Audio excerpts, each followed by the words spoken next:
Esselamu Aleyküm ve Rahmetullahi ve Berekatuhu sayın arkadaşlar. Doğa Gezgini kanalı TV'ye hoş geldiniz inşallah. İşte size soğuk havalarda soğuk algınlığınızı giderecek, nezle gribinizi tedavi edecek, geçmeyen kuru öksürüğünüzü giderecek size doğal antibiyotik arkadaşlar. Size lazım olan malzemeler 3 baş kuru soğan, 1 baş yani 8-10 diş sarımsak, süzme bal arkadaşlar,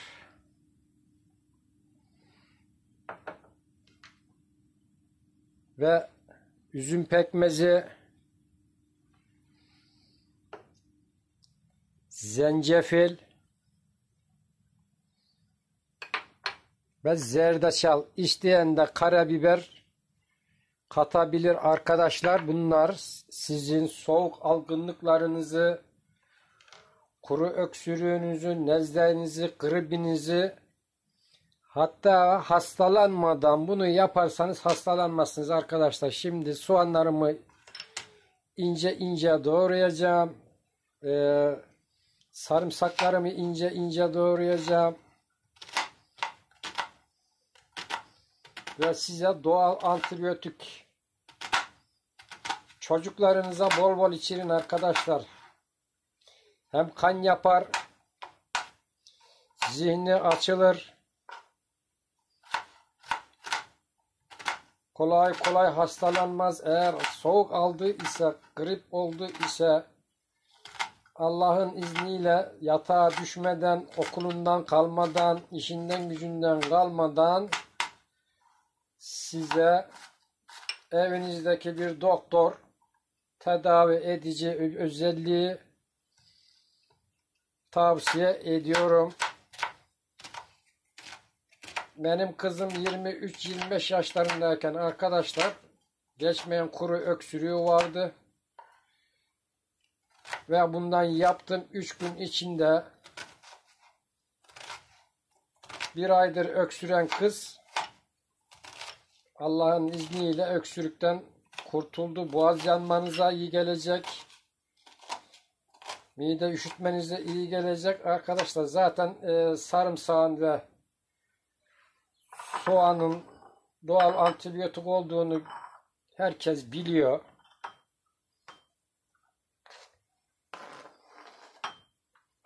Demeye gerek yok. Ama bilmeyen arkadaşlara da duyurulur. Doğal antibiyotik arkadaşlar. Ben şimdi fazla zamanınızı almamak için bunları hazırlayıp kıydıktan sonra tekrar videom uzun olmasın.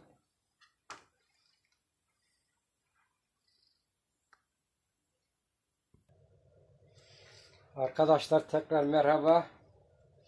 Bakın soğanlarımı ince ince doğradım. Şimdi sarımsaklarımı birazını doğradım. Birazını da size göstermek için ince ince doğruyorum arkadaşlar.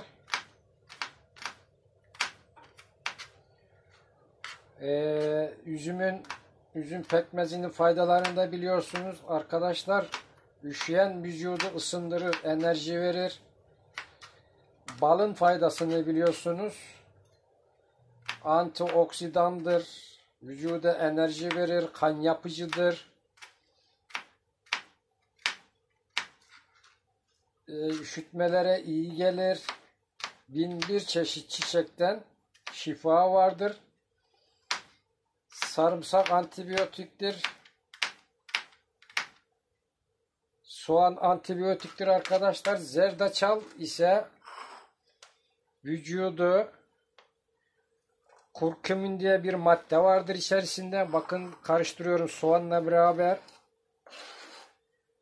Kurkumin diye bir madde vardır arkadaşlar. Vücudu ısındırır, enerji verir. Kanserden dahi korur arkadaşlar. Bakın böyle karıştıracaksınız. Şimdi asıl püf noktaya gelelim.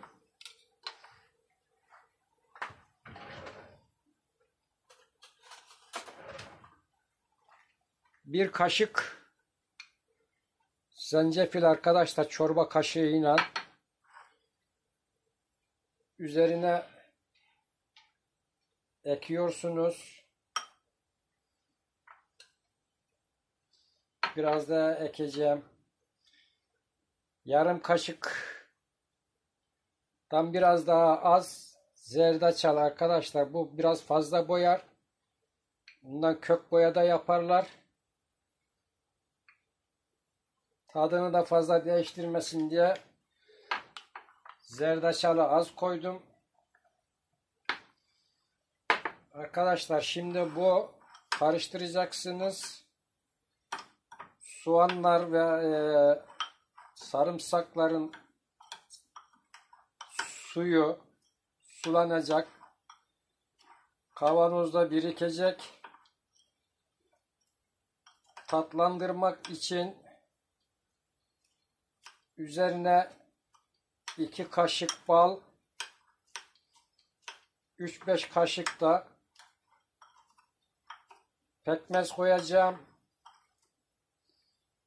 Ben yine de o tadını fazla beğenmem, ağzımda kokar diyen arkadaşlara da karanfil koyabilirler. Kokusundan hoşlanmıyorum diyen arkadaşlar tarçın koyabilirler. Biraz beklesin. Sulandığını da size göstereceğim.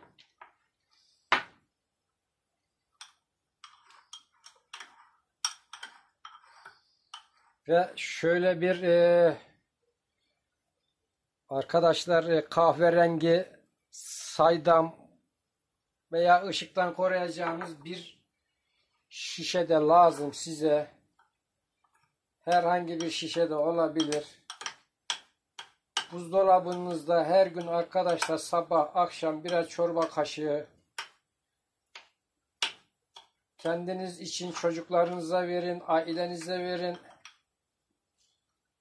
Hastaysanız sizi 2 gün sürmez ayağa kaldırır arkadaşlar. Kuru öksürüklerinizi giderir, size doğal antibiyotik. Aslında tahta kaşık kullanmam lazımdı ama biraz acele ettim.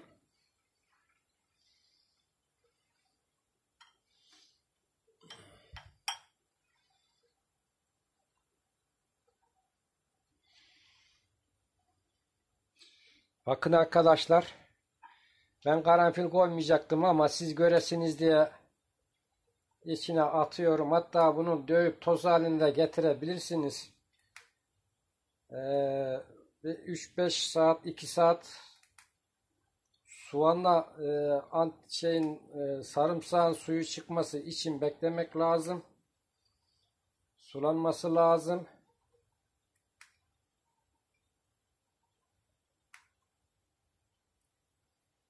Vaktim yok diyen arkadaşlar hemen karanfili havanla dövüp toz haline getirip içine atabilir. Ağzım kokmasın diyen huylanan arkadaşlara tavsiye olunur. Doğal antibiyotik arkadaşlar. Ayrıca karanfilinde biraz az kalmış ama bunun da faydalarından, zencefilin faydalarından da bahsedeceğim.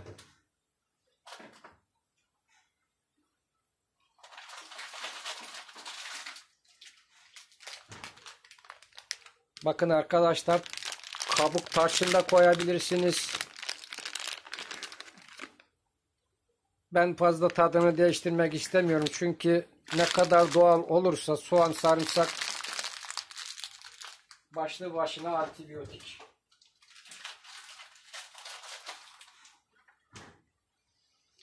Bozulur diye korkmayın arkadaşlar. Zencefil onu koruyacaktır. Bozulmaz yani, korkmayın. Ben birkaç da damlada limon ekliyorum. Daha güzel tadı oluyor. Siz de ekleyebilirsiniz. Limon da çok faydalı soğuk algınlığına, biliyorsunuz.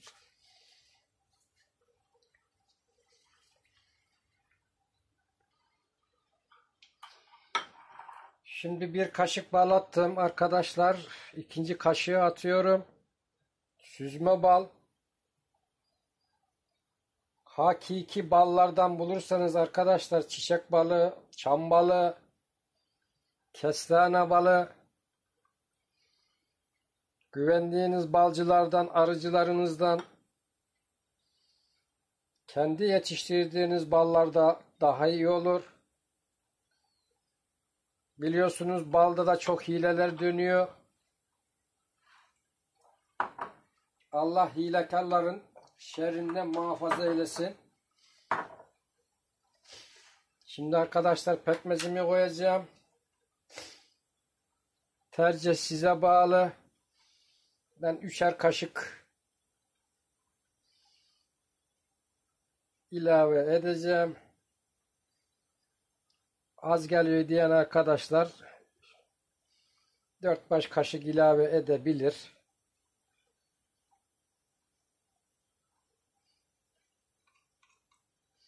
Tercihinize bağlı.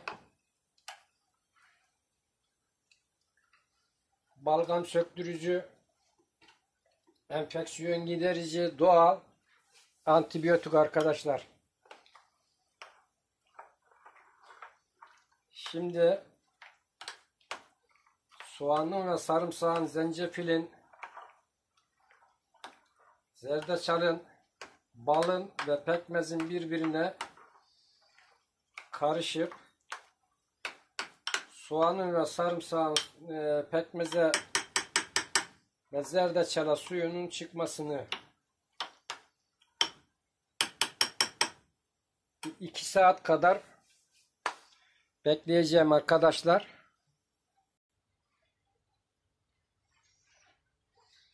Tekrar merhaba arkadaşlar. Şimdi gelelim. Bakın nasıl sulandı. Böyle bir süzgeç yardımıyla ve honi ile arkadaşlar böyle bir şişeye suyunu doldurup süzeceğiz arkadaşlar. Bismillahirrahmanirrahim. İşte size doğal antibiyotik.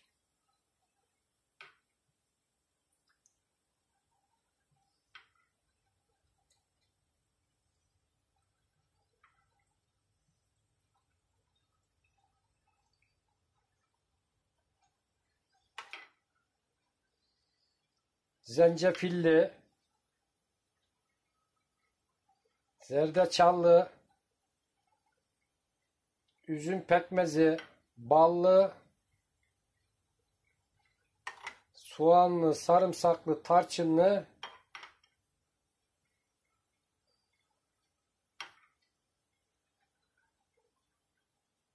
doğal antibiyotik arkadaşlar.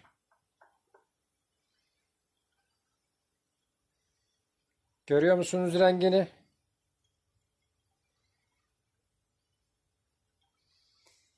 Sabah akşam birer çorba kaşığı,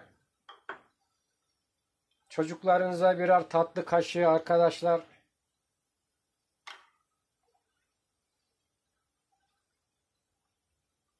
Çocuklar da sevecektir bunu.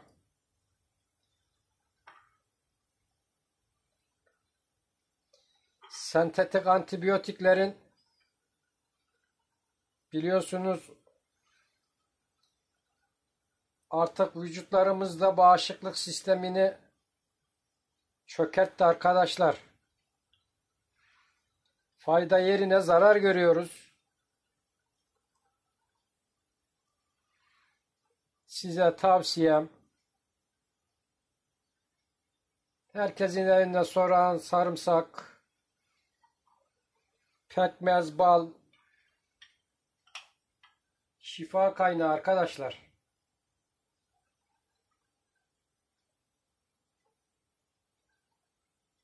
Allah bu nimetleri yaratmış, yararlanalım lütfen.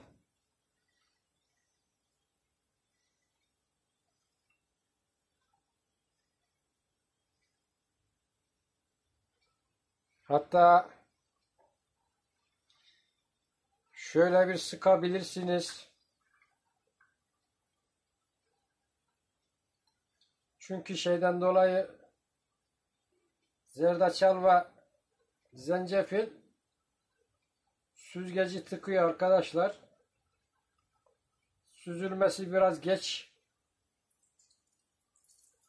Sakın korkmayın. Soğanın, sarımsağın suyu daha fazla çıkar. Kokusu, etken maddesi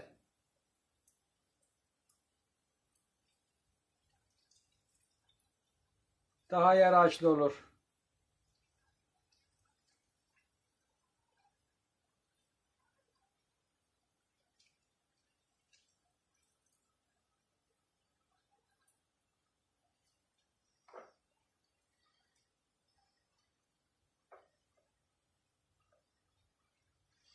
İşte arkadaşlar size adıyla sanıyla doğal antibiyotik. Pekmezli, reçelli, pardon, ballı, pekmezli,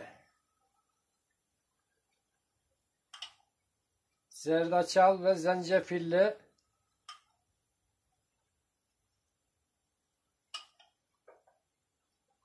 öksürüğünüze, balgamınıza, soğuk algınlığınıza, nezlenize, gribinize evinizde doğal doktor arkadaşlar.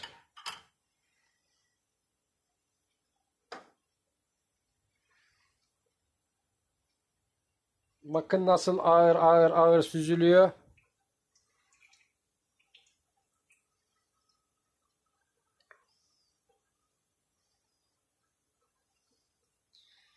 Olay bu arkadaşlar. Hastalandıysanız iyi olmak için, hastalanmadıysanız hastalanmamak için lütfen bunu evinizde yapın. Çok kolay. En fazla 1 saatinizi alır. Çocuklarınıza, kendinize şifa deposu.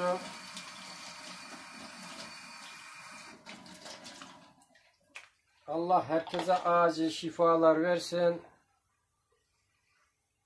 Beni izlediğiniz için çok çok teşekkür ediyorum.